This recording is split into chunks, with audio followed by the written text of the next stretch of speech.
I think when I look back on my childhood, I see a lot of bitterness with my relationship with my dad. He was a hard-working man who came from India, who loved his family, but he was very stoic, very authoritative. He worked nights, and he didn't really show love, but his version of love was that I work and I put food on the table and you have a house and you have clothes on your back. He was very harsh. He was physically abusive to my mother and myself and my younger siblings.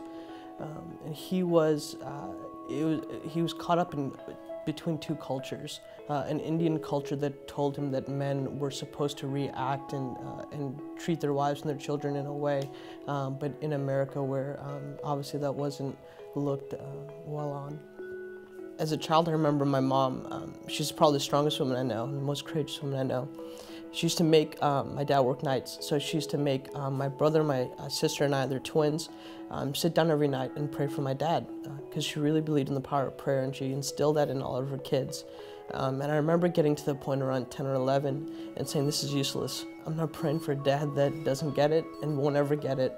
And I remember thinking, my dad could die and I'll be okay. There's an instance that I look at. I was playing guitar in my room and I did something wrong. I was late to doing something. My dad came in the room and he was so angry that he grabbed the guitar and he hit me with it. And the guitar shattered. And I remember hiding in my closet and thinking, I never want to be like him. I'll never do this to my kids.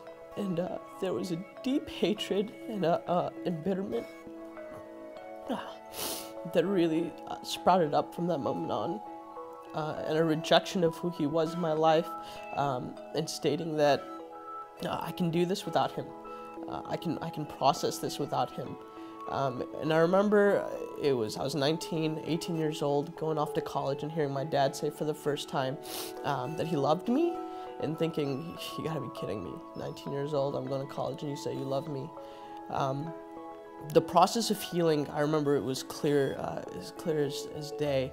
I was home over break, and for whatever reason I was going out that day, I didn't go out, and my dad is diabetic, and my mom is a nurse, and she started yelling frantically, Joel, come up the stairs.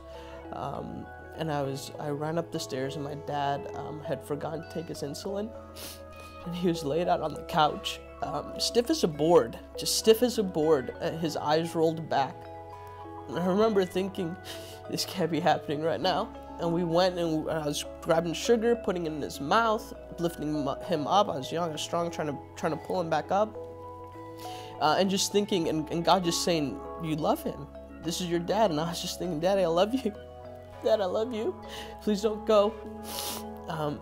And the medics came. And he came out of it, and I remember we just talked, and it was a healing process.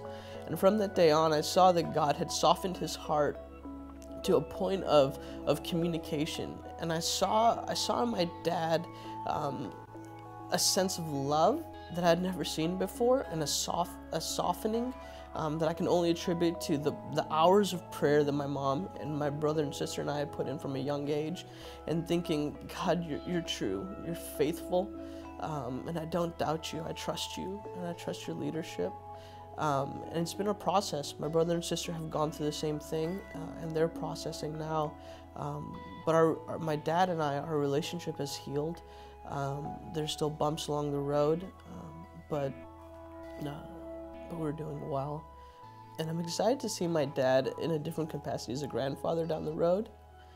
I'm excited to see him with my kids, and for us to have a relationship, and for him to be the grandfather in the lives of my kids, and to see my kids be able to have that with him in a healthy way, and just see God's grace, His grace over our family and over our lives, and His commitment to our prayer, and in the restoration of our relationship, and to see it come full circle in a next generation of children.